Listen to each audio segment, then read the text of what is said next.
2,000 years after the crucifixion, men claiming to be Christ are still making headlines. And one in particular has made more headlines than most. I've been given exclusive access to what the media has described as one of the world's most worrying cult leaders, Alan John Miller. Actually, I've had a 2,000-year life and my name is Jesus as well. So I was born Jesus of Nazareth in the 1st century. He has been compared to David Koresh, the cult leader whose followers died in a mass fire at Waco. He's been described as the face of evil, with apocalyptic predictions for the end of the world, who breaks up marriages and uses his followers for sexual favours. A friend of mine came to me one day and he said, I've met this bloke and I reckon he's Jesus. You know, how arrogant is that, and what a wanker. I have read he has a compound and his followers are setting up home with him. Alan John Miller, or AJ as he likes to be known, believes he is Jesus and he's deadly serious. The Roman soldiers weren't certain as to whether I'd died or not yet, and so they actually speared the side of my body up into the heart. And the world's media are taking note as he broadcasts his teachings on the net. I'm Jesus, but most people call me AJ or Alan John Miller. I'm claiming to be Jesus, that's true. How does it feel, though, Jesus talking to us today and everybody watching at home and knowing that 99.9% of that audience are mocking you, are laughing at you, are saying, this man is bonkers and she must be as bad as him? He's invited round the globe to teach divine truth with his partner, Mary Luck, who also believes she is reincarnated. Oh my God, this is true. Like, this guy is Jesus and I remember it. And actually, I remember who I am. Like, I understand who I am now.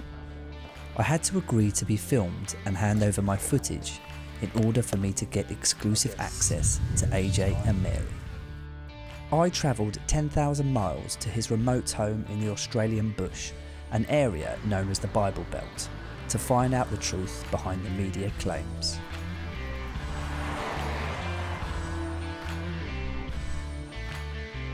If in fact the divine truth is a cult, and AJ is a cult leader, then I wanted to know what AJ was trying to teach, why people were listening, and whether he is any different from the many men who have claimed to be Jesus before.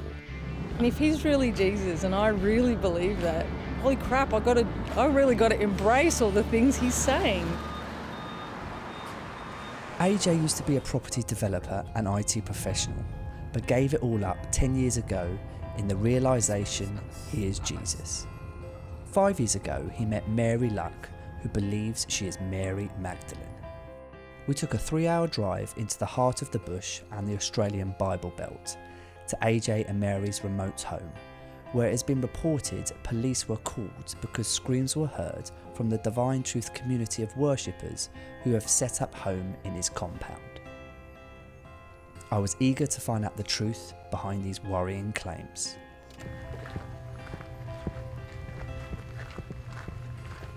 It was soon apparent there was no community, no worshippers, and no compound. It's incredible that a claim can be made like that, I find. Yeah, because I'm here and I'm seeing it for myself. Yeah. And it was a purposeful claim. The people who made the claim stayed with us for 2 days, so they actually knew that we just have a little 2-bedroom have a little house with house. no fences and just we live here. Christians and Muslims alike believe in the second coming of Christ, and for millennia, hundreds of men have professed to be Jesus himself. It is written in the Bible that Jesus said, "Take heed that no man deceives you, for many shall come in my name, saying, I am Christ." I was interested as to know why AJ thinks he's any different. in Brazil. Central America, there's a guy in Brazil, there's a guy in Russia, there's many people, there's even in Australia, I've had 3 people ring me up claiming to be me. So that was interesting. But in each case, they don't have the extensive knowledge that I have. And they also don't display much love in their day-to-day activities or day-to-day life. So the they won't guy be in Brazil, worshipped? he just sits on his throne, actually. He has With a throne a with a crown on his head, and he sits there and people come and kiss his hand, and he wants to be worshipped. It's not right for somebody to value me more than they value themselves, for example. Yeah. Most of the time I get the opposite emotion, that I am stupid and an idiot and why would anybody want to listen to me at all?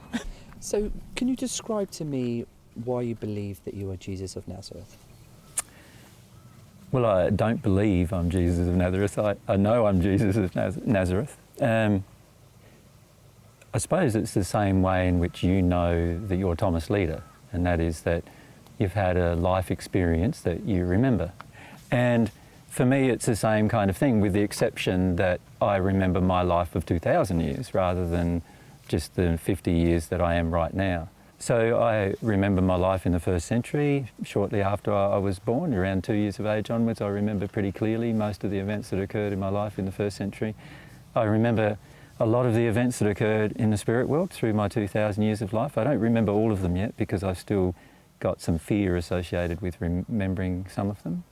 But, and I also, of course, remember my life in terms of returning back to earth, how that felt, and the experience of that, and also then having this life. So it's all to me one life. It's not like I believe I was somebody else. I know who I am, and I know how old I am, and so forth. And I remember all of those events throughout my life. But it's not just AJ who believes he has returned to earth. His partner, Mary, believes she is Jesus' wife from the first century, Mary Magdalene. To tell the rest of the world very openly and plainly, I'm Mary Magdalene, there's only one of me, and I am here, I have come back. I wanted any other answer, and I searched, I shopped for other answers, I read books, I looked at, is it possible that I have a mental illness? Is it possible that somehow I've created this experience because I have a deep underlying desire to be special or have attention? I really looked at that, and I think that was fairly easy to resolve because I was pretty much hiding from everyone and hiding this experience from everyone for a number of years after we met. Was coming to terms with the fact that you were Jesus easy? No, very, very hard. There are many, many times when I just felt like it was impossible to actually even say. I'm completely aware that there are 1.5 billion Christians on the planet. I'm completely aware of how the majority of those feel about Jesus, that they believe Jesus is God. I'm completely aware that there are other people on the planet who don't even believe Jesus ever existed. And if you look at if you analyse anybody's opinions of Jesus on the planet today, I would say almost categorically that nobody knows who Jesus was. And here I was knowing myself, knowing who I am, and knowing that it basically rubbed out everybody's conception of what was true about Jesus.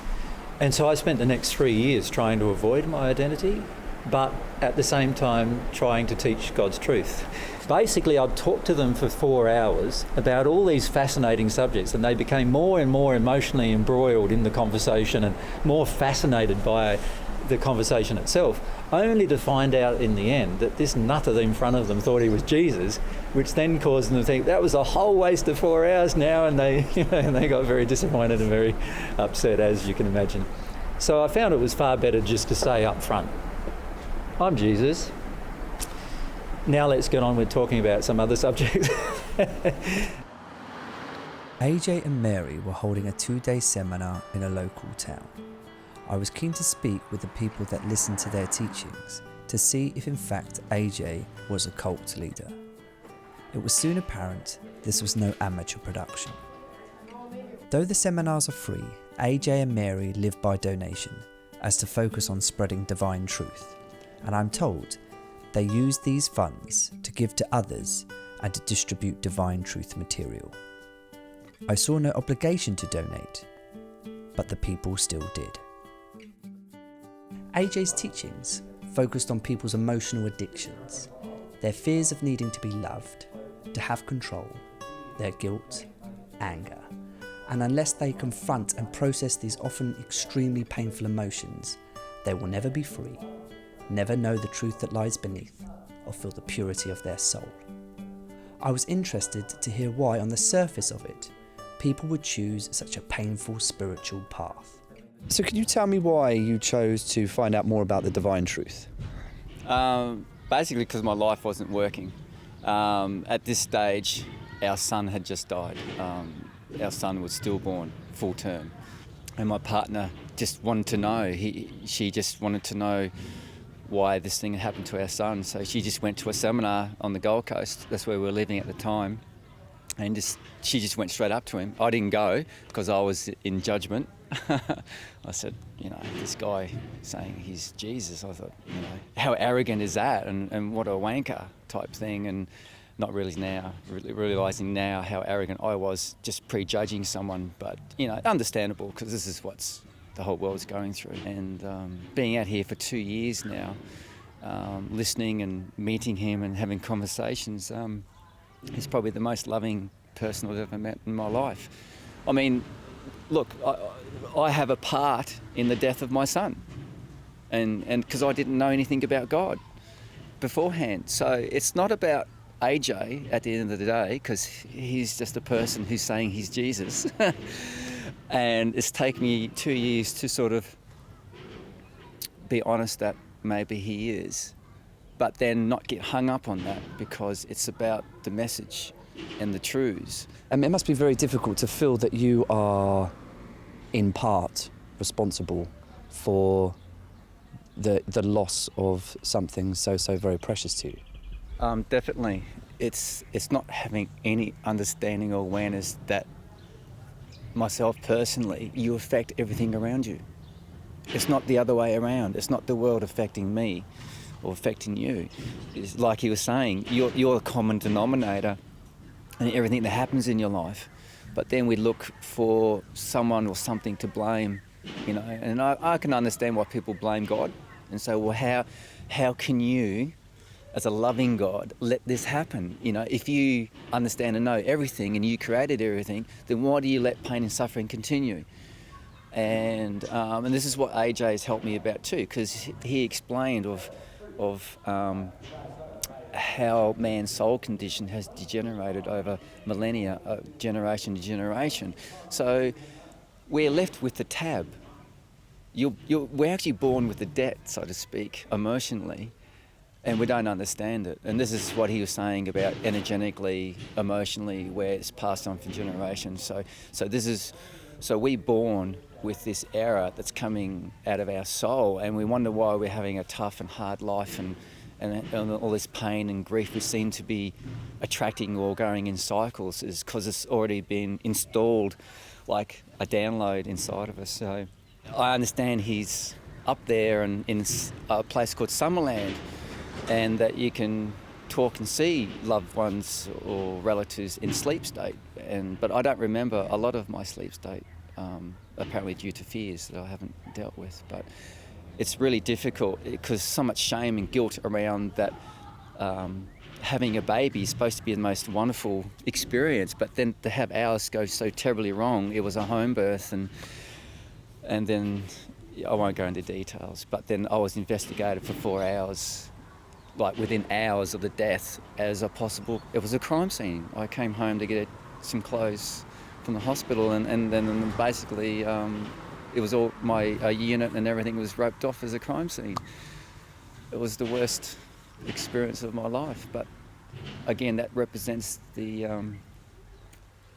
devastation that's already in my soul, and so I'm still trying to understand it all fully. I found it extremely sad to hear that Jason felt responsible for such a tragic event. AJ believes many of Jason's views are in contrast with his teachings, and that Jason is unnecessarily blaming himself. AJ believes that Jason has a part to play in his son's death because he is his father, not because he didn't know about God. And there are also many other factors which would have contributed beside Jason. AJ told me the complexities of the divine truth belief system are not always fully understood by the people that follow them. I understand why tragic events are blamed on a loveless God. I was interested to hear how divine truth, a belief system based on love, can explain how such suffering can occur. How would you explain things like malaria and children dying of that? Well, most of these diseases, again, are naturally occurring diseases which our body should be able to fight against as long as our body is in complete harmony with love. As long as we don't have emotions within us that have been usually imposed upon us by our environment that are out of harmony with love, our body will be able to fight any of these diseases and actually not even experience them in all cases. So whenever anybody experiences disease of any kind, it's because of the lack of love that's either that exists within the soul of the individual, that is usually caused by, and in case of children is always caused, by the lack of love in the parents and in society generally.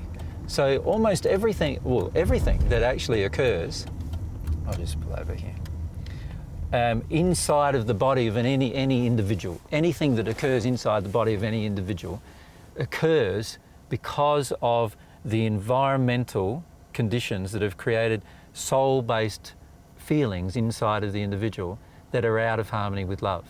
Now, in the case of a child, usually those feelings have been caused by their parents or their immediate environment.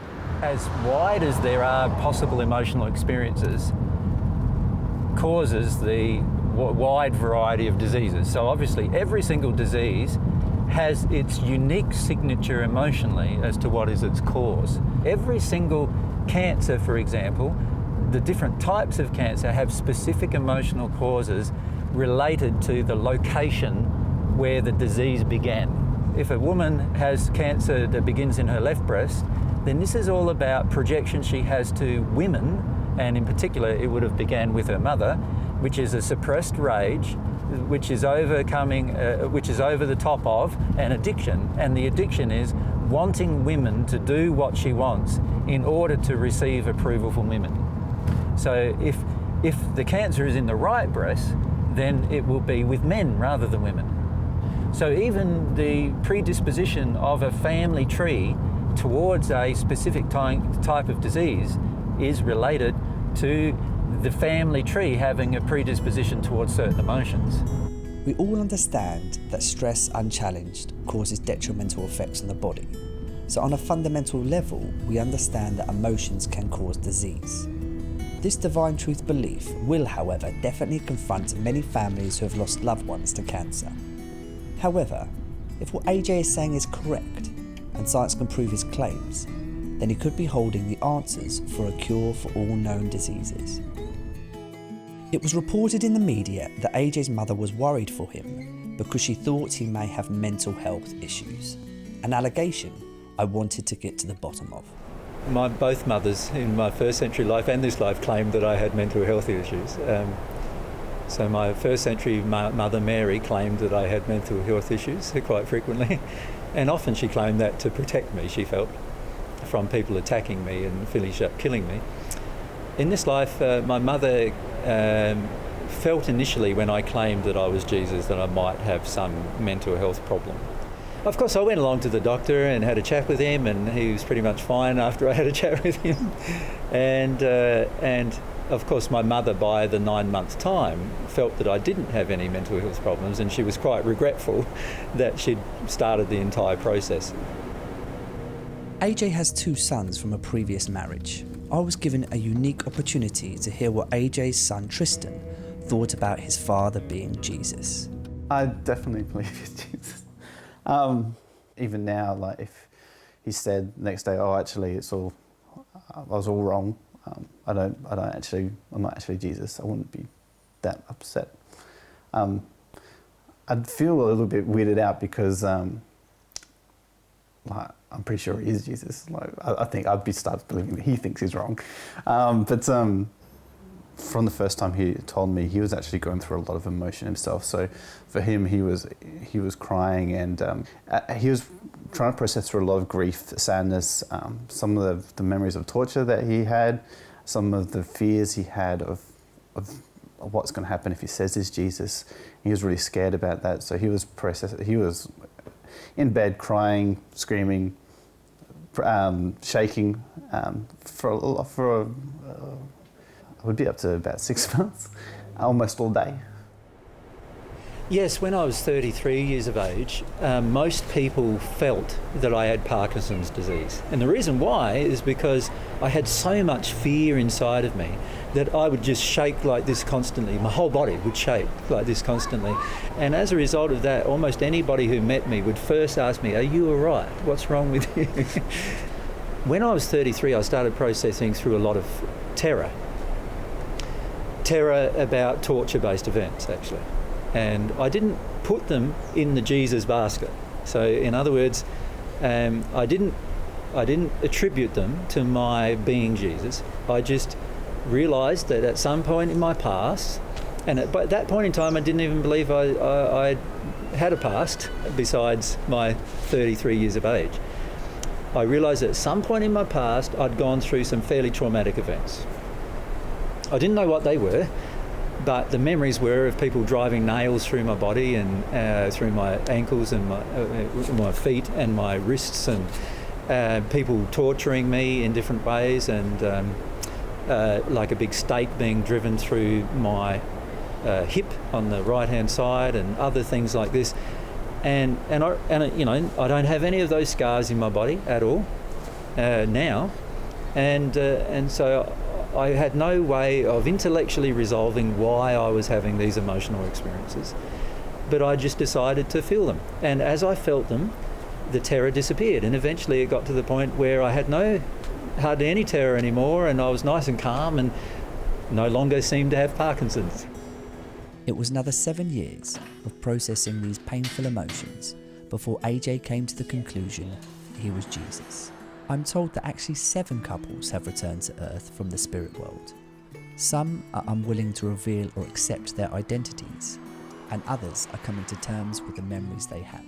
Like if we did what we were doing, say, in America at the moment, where 70% of them are Christian and very, very militant, some of them, then it might not be as safe to do some of the things we're currently doing. And one of the 14 have been murdered, but the rest of the 14 are still alive. And therefore it's given us the best chance to teach divine truth as possible, assuming the different ones of the 14 decide to do that.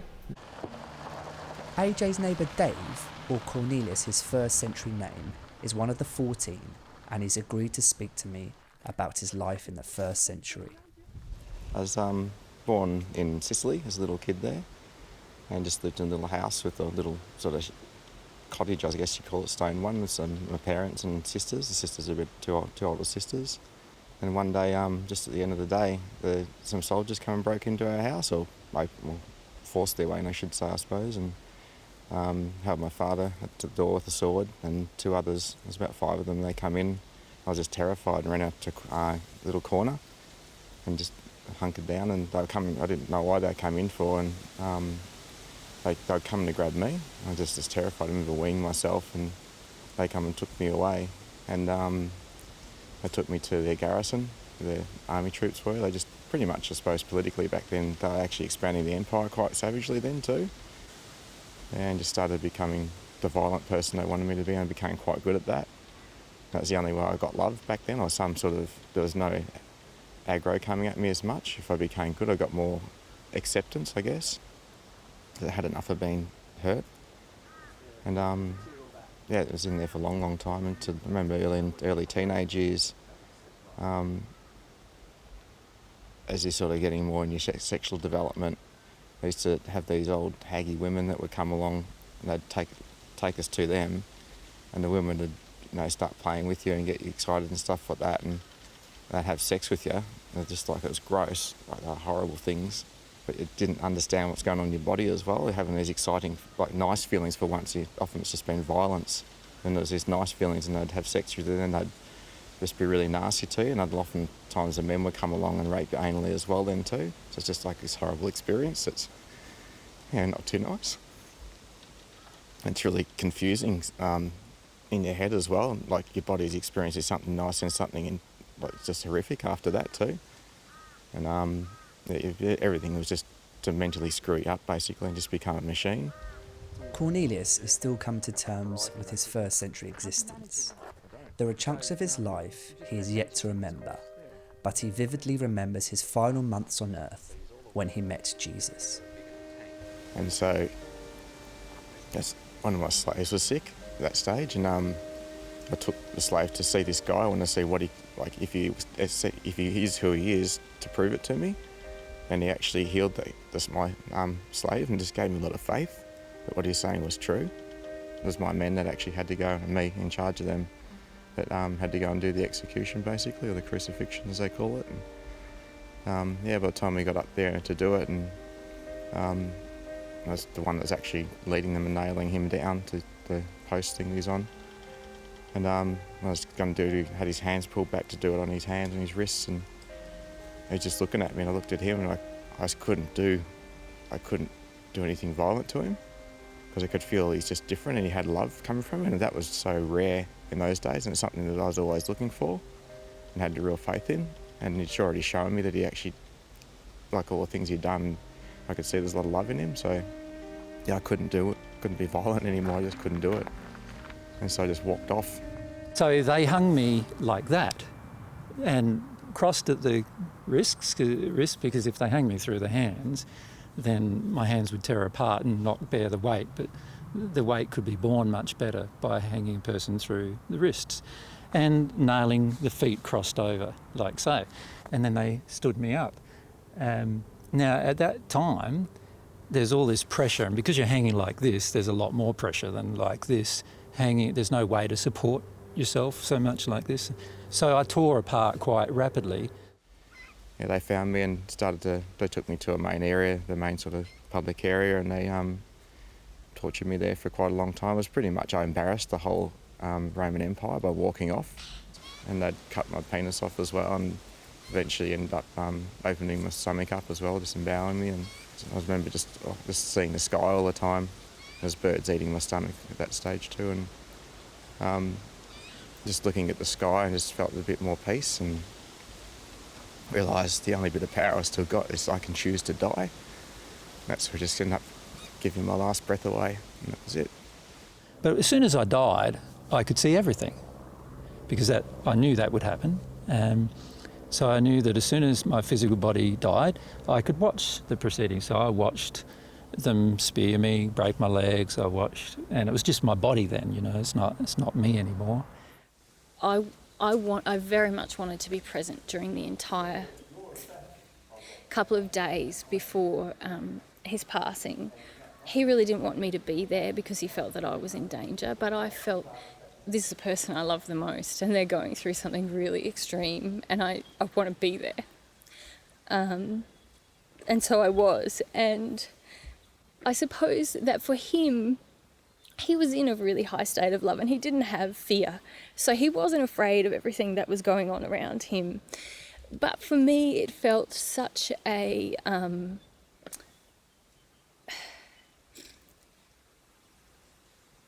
affront, I suppose, to the love that he did have inside of him. Here is someone who is so gentle and so wishing to love everyone and to teach beautiful truths about God, and someone without judgment, without violence within him, who was being basically tortured and humiliated. People were attempting to humiliate him in the worst kinds of ways. For a lot of us after his passing, it was as if this dream that we all had of bringing God's love to earth and showing people the power of that love was lost. I had foretold to the disciples that, who were present, that I would return to them, so after my death, and I told them that I would return to them around 3 days or after my death. I calculated that time based upon how long it was going to take for me to decompose my own body out of the tomb, because I could hasten the decomposition process of my own body. So how did you decompose your body? And all I did was, I knew the laws involved with decomposition is about providing extra oxygen to the process. And in doing that, I finished up decomposing the body within 2 days. How did you provide extra oxygen? It's a matter of channeling energy. It's like if you can, you know right now, right, that your entire body is just really energy. You're not really a physical person that, the only reason why it feels physical is because our energy is dense and therefore we're able to touch it. But it's actually vibrating energy. Electrons running around the nucleus is the understanding nowadays. But once you understand how the energy flows, you can start channeling or moving that energy from one location to the other location relatively easy. The problem in the tomb was that there was not much light available, and so all I did was provide all of those particular elements with the energy that I had from my own spirit body to speed up the entire process. So one of the things that I then did was I allowed myself to pull together matter in a very similar way that I pulled together energy in order to decompose my body. I could also pull together matter and form a body, and appeared to Mary first, 3 days later, basically. Even though I had seen Jesus again after his passing, there was still a lot of grief going on for me and a feeling that we were separated. Even though in spirit he tried to be with me quite a lot, I was still grappling with this whole physical versus spirit world. I was interested to find out more about the spirit world, a place according to AJ and Mary they spent over 2,000 years of their life. Where is this spirit world? Well, mathematically, they've proven that there are 13 or so concurrent dimensional spaces in the universe. Also, scientifically, they know that there's dark matter, which has a weight, and in fact, dark matter forms 90 to 95% of the known weight of the universe, but we can't see it. So there's all this matter that exists in another dimensional space that I'm referring to as a spirit world, but it's actually mathematically proven to be true, but people don't think of it that way. Does that make sense? So what people think of as heaven or hell or anything in between are actually the existence of multi-dimensional spaces in which our spirit body, can exist and reside. As you can imagine, if you passed into the spirit world today, you would still have the same loves that you currently have. So you'd still love your wife, you'd still love your child, and you'd want to let them know that you're still alive. That's one of the first things you'd probably want to do, right? And so most spirits within a very short period of time learn how to try to let their loved ones know that they're still alive and everything's all right and there's nothing wrong and all those kind of things. Now, of course, most of their loved ones are not in the space to hear that because they're grieving and they're upset and so forth. So they're not in the space to listen, but most people who've passed go, you don't need to cry, I'm still alive, and so they learn how to move objects, for example, or so forth, in order to communicate something to their loved ones on Earth, to indicate to the loved ones on Earth that they are still alive and everything's fine. And eventually we could have a society where we don't even see death as a stop to our life. It doesn't hardly even impact upon our life at all. So do you believe dinosaurs roamed the world? Definitely. I know for certain because I've seen them in the spirit world. Everything that has a central nervous system on Earth, when it dies, it also has a spirit body, because at the time of conception, if there's a central nervous system in the physical body, a spirit body is also created for the same organism. So when you use as your primary function your spirit body, you can go to places where there are dinosaurs. AJ is not alone with his views on the spirit world. I met up with Pete, who follows divine truth, but is also in close contact with spirits. I think probably 2 or 3 was probably the first time I saw spirits. What generally used to happen, these spirits, I'd be going to bed like 3, 4, 5, 6, and they'd want to come and sit on the bed and have a chat.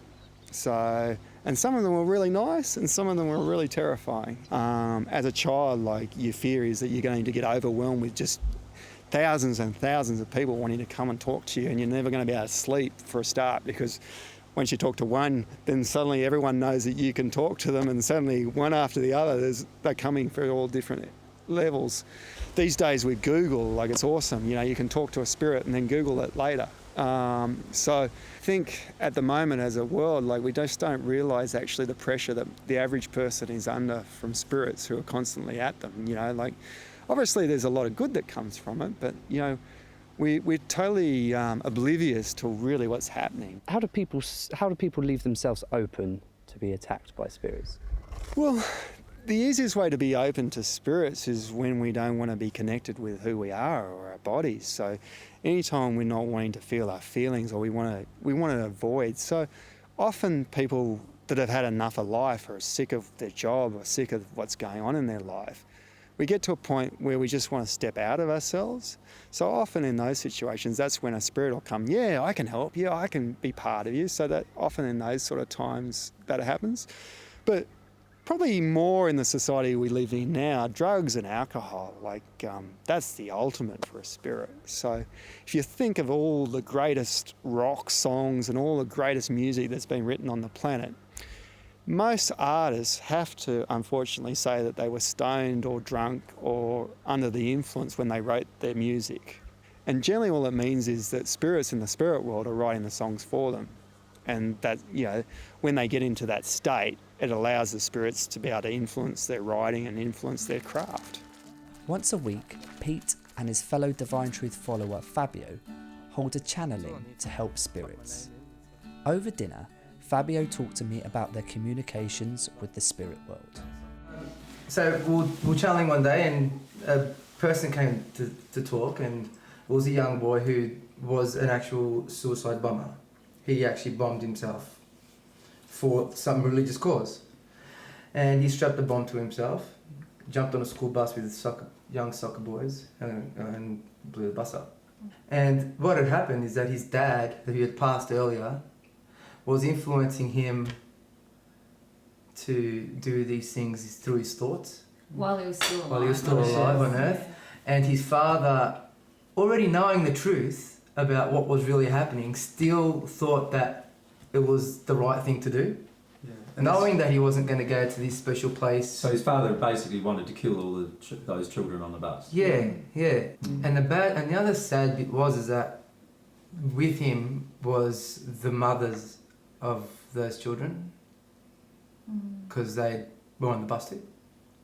They were quite angry at him, and it just became this big interlocked mess of anger. And so we just helped him sort of understand that the spirit world is based on love, and that he could move to somewhere nicer, because after that has happened, my job's done. Oh, that happened with Heath Ledger when he died. Wanted to talk through my girlfriend was a medium then, and just in the garden somewhere in Perth, and she said, there's someone here, and she'd been sort of talking to him just generally, and so we had a chat about it, what had happened and everything. He's really confused about what had happened and everything too, and he wanted to let his parents know that he died and he's alright, and I didn't really feel comfortable I didn't even know where they lived, or I didn't even know he lived in, he's from Western Australia. I didn't even know he's talking about his child, Tilly. I didn't even know he had a child. Didn't even know a name, called her Tilly, which is Matilda, I found out. Yeah. So yeah, it just feels odd to sort of, I don't want to walk up to some people I don't even know and tell them that your son's alright in the spirit world. I talked to him, I can't remember what I said to him about that, but there's more important things for him to sort of work out first, and try to explain where he was, and he felt a bit differently about it later too. We spoke to him about 3 different times. I found myself listening to things that before this documentary began, I would have disregarded out of hand. I wasn't being asked to believe, or expected to.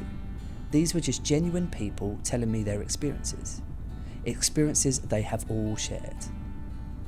I wanted to find out whether, according to AJ, there is such thing as hell. The hells of the spirit world are the first dimension. The very first dimension of passing is at the moment in quite a very dark condition. There's not much light there.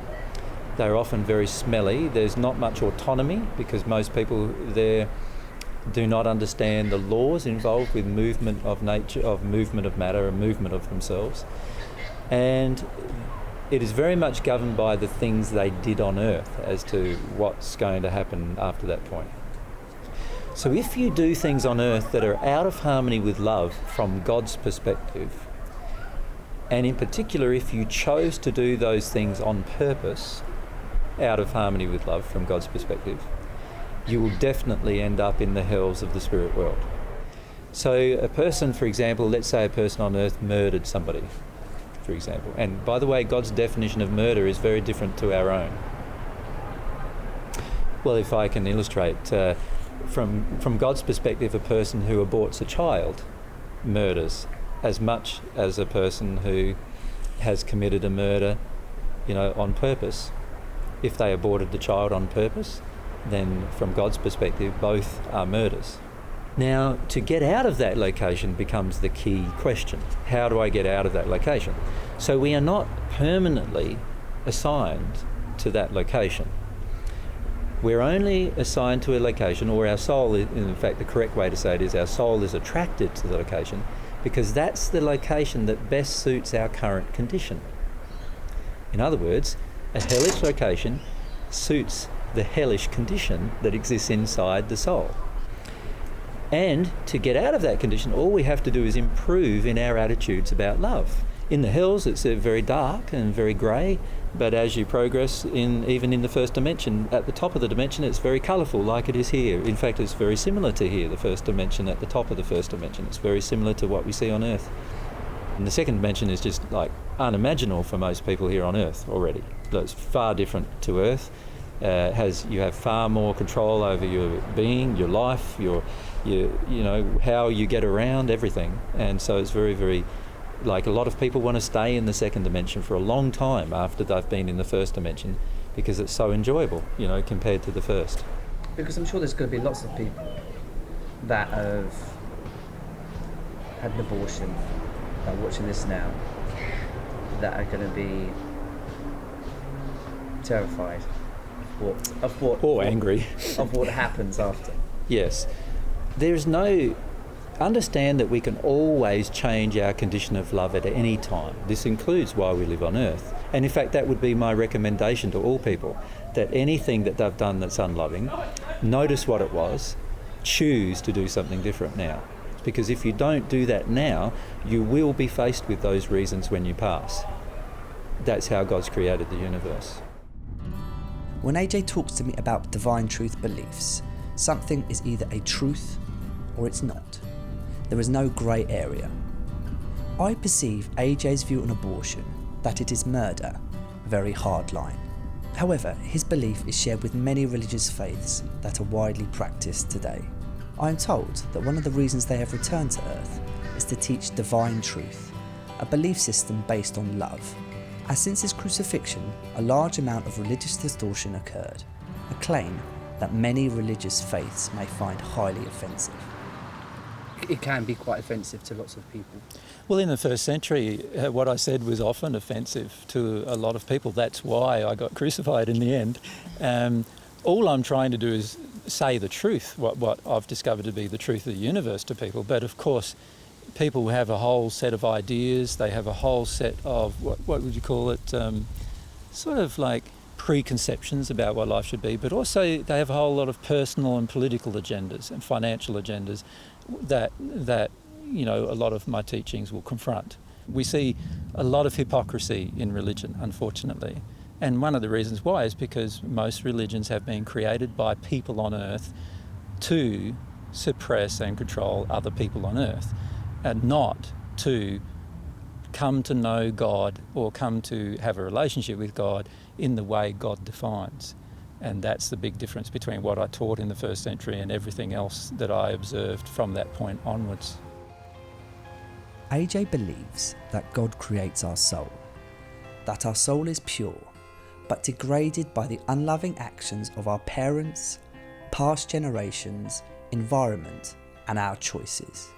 I'm told that Jesus became at one with God by cleansing these imperfections from his soul, and could therefore perform miracles and understand and teach others to be more loving from God's perspective.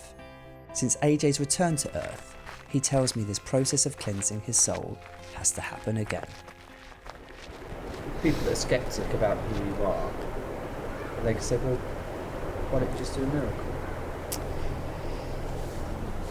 Yeah, this is a common thing. Firstly, the logic of that question defies logic, actually. It's a totally illogical question. If a person can perform a miracle, the only thing it proves is that they can perform that miracle that they've performed. It doesn't prove their identity. If a person asked me to perform a miracle, in the first century, up until I was 30 years of age and at one with God, I could not perform any miracle. I chose to not perform any miracle, in fact, until that point in time. So I waited until I became at one with God. So, for example, if I met a blind person and I knew God's laws and the feeling within them allowed me to cure their blindness, and I wanted to cure their blindness and I had a desire to cure their blindness, then God's love could flow through me and cure their blindness. And so they could instantly see. So the only time I would perform a miracle anyway is if I felt that feeling of love for the individual enough to actually perform the miracle. And I was at one with God, which I know I am not at this point in time. And I don't know when I will be, because I've still got to work through some fears in order to become at one with God. And many of the so-called miracles that are listed in the Bible, I never performed. And in fact, nobody ever historically has performed, but they are legendary in other books besides the Bible. So, for instance, turning water into wine was something that Greek gods did before I arrived in the first century. And so therefore, I had to have turned water into wine so I could be compared to a Greek god, so that people would accept Christianity. And that's a shame, because I feel a lot more people would have accepted Christianity if just the truth had been taught. It was the second day of the seminar, and I wanted to speak with more Divine Truth followers to help get a greater understanding of their choice of spiritual path, and to find out whether or not they actually unknowingly belonged to a cult. I think I've been part of a cult before. I was part of a church, and I had a lot of rules and regulations about being in that church. You know, we weren't allowed to dance, we weren't allowed to gamble. And with AJ and Mary, there's, you know, if anything, they promote to you free will, but they explain to you, work out for yourself what's loving and what's unloving. You know, you'll feel the difference, and they're right, you do. You know, I don't know if you know, but I'm pretty mediumistic, and I practice mediumship, and it's been really nice to be able to talk to a person like AJ and Mary who can explain to me some of the things that I've had no answers for throughout my life. From visions that I didn't understand to addictions that I've battled and then tried to overcome. Is there spirits around us now sort of helping with this or challenging in this interview? Can you give me a minute to just feel about that?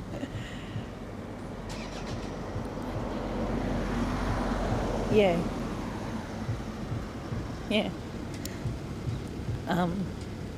I can feel my guide with me, just standing there.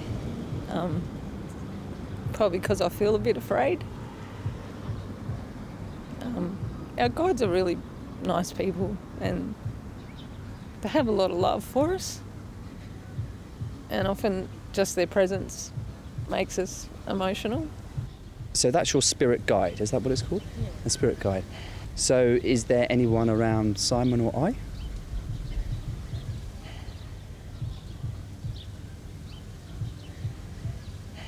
Yeah, I was nervous to say that. Yeah. I just need to take my focus off you for a second to just sort of feel.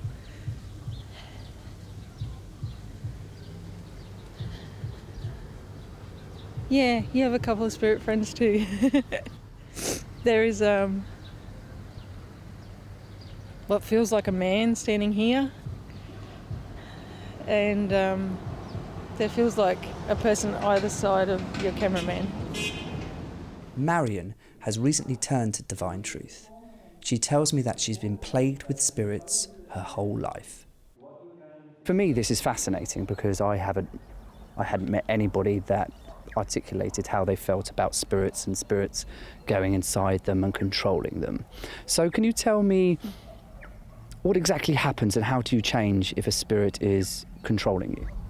I've been shown phenomenal stuff from the spirits, such as an ancient henge, probably 350,000 years old, in Tasmania, and I've channeled a male Aboriginal spirit. So a man has spoken through my vocal cords.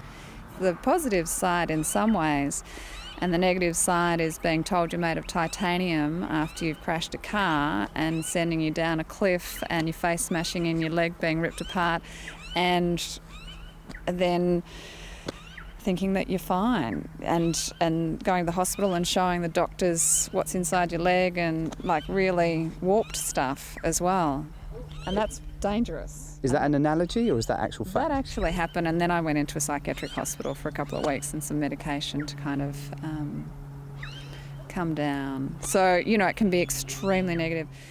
The information that AJ and Mary, who are very advanced mediums, probably the most advanced mediums on the planet, the information that they've shared through their DVDs has enabled me to live. It's given me the will to live, and it's given me the strategies. I'm beginning to understand why they have chosen this spiritual path.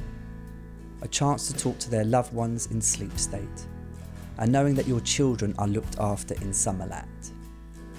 An answer to questions that you had no hope of an answer. A hope for their future. I don't believe that to follow divine truth you have to start from a place of sadness, and many that I spoke to didn't. However, it sure does help those who do. If I speak to the divine truth followers, they all say it isn't a cult, and I don't believe it is. However, I'm not sure this actually tells me anything. I get the feeling that some of the followers wouldn't mind being part of a cult, not in a sinister way, but in a way they can all get guidance from a man who is only trying to help. AJ doesn't want to be a cult leader, and I don't think he is. However, his position puts him in a place of power. There has been depictions of you as a cult leader, surrounded by women. Yeah. Which every woman that knows me would laugh about. Yeah. So, is there any truth behind what is said or what is shown or what is written? No, none at all. I find it amusing, actually, because before I met Mary, I was celibate for 5 years. You know, we're like, now that I've found Mary, even if Mary left, I wouldn't engage in sex with anyone else. And a lot of people imply that somehow I'm just one in a string of Mary Magdalenes, and you know that you sort of shop for women. Because I've heard has there been 10?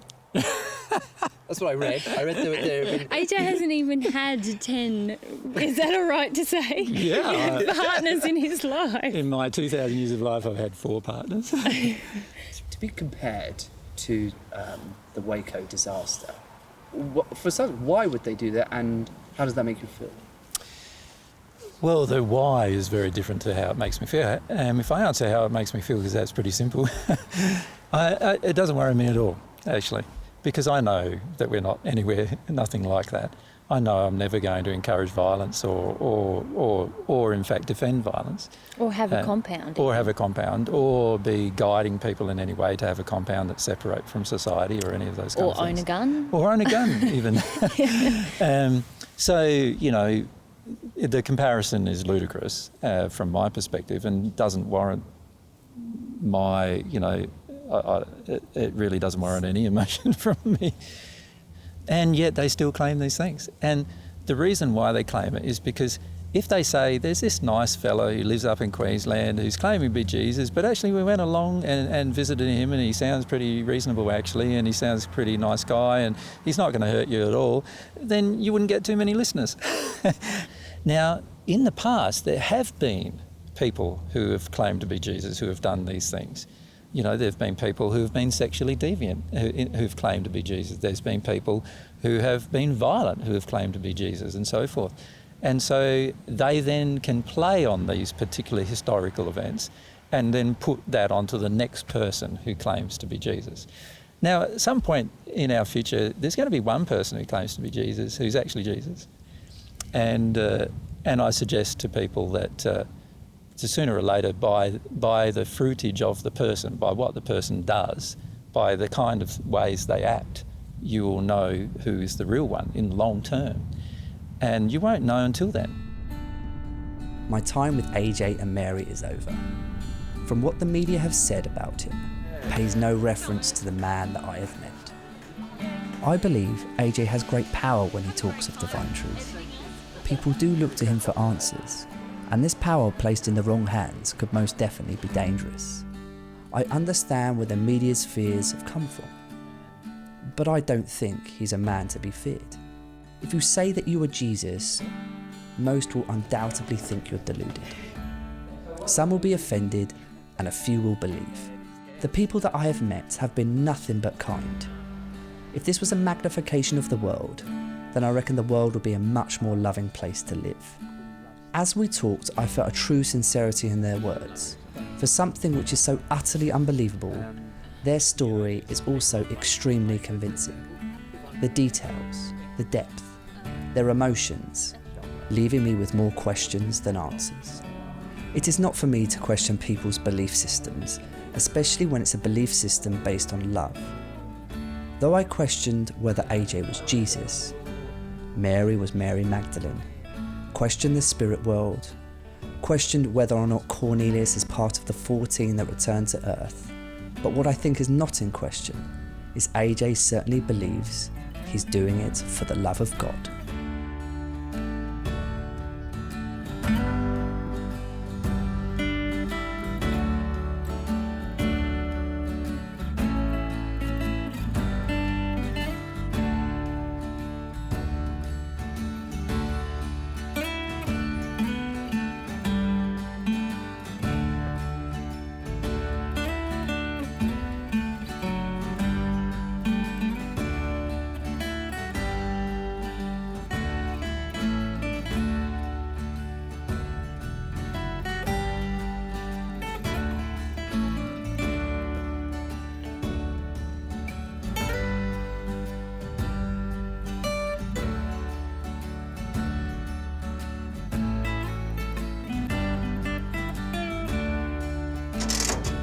You know how there's thousands of Elvis impersonators here on Earth?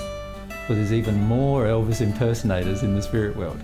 And so what they do is they impersonate him in their interactions with people on Earth. So they even, form, they dress up like he does, they try to look like he does and everything, just like the Elvis impersonator on Earth would do.